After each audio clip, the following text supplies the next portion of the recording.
Well, the one that's operating in California right now, one of our customers here, one of our energy companies in Louisiana, do a lot of work here. They were forced to fund that. And it's up and operating, and people sit at home, people can live in peace. It's in Richmond, California. If there's an accident at the plant, you get a note on your PDA or whatever if you got a mobile device or at your home, or if you're old school like John Barry, your beeper, you know. And it tells you something happened. You shelter in place or you move to a shelter. That's all we're talking about. But in Louisiana, when you say that, well, if we've got a machine like that that's committed something happened in the plant, you know, liability. We're trying to get them to open their eyes that if people don't know, our plants are so close together, we could have one plant take another plant out because we don't have automatic notification. It's all reliable on the phone system. A phone tree type system in the 21st century, it don't work. So it's up and operational in California. And if it's good enough in California, I've always said Bayou-Corn would not have happened the way it happened.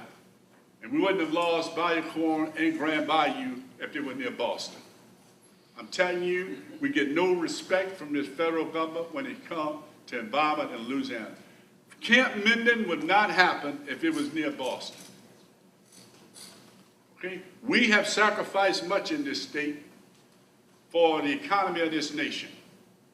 And this nation owe us, the people of Louisiana, not the big companies with more brakes, but owe the people of Louisiana to force these companies to clean up the mess they have made by enforcing the Clean Air and Clean Water Act. But you got to remember, Congress do keep their neck on the boot on the neck of the EPA, because Congress said the EPA can come here if they're invited by the state in most cases. That's how they operate. The cases get open, you got to work with the state, and then the state call the EPA in for help.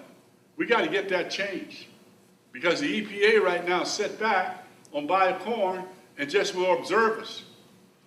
I'm telling you, Bayou-Corn fails, and it collapses, and it go into the sinkhole itself, go from the salt dome into the bayou, which has not happened yet, and that bayou becomes salt. It's going to go in Lake Verret.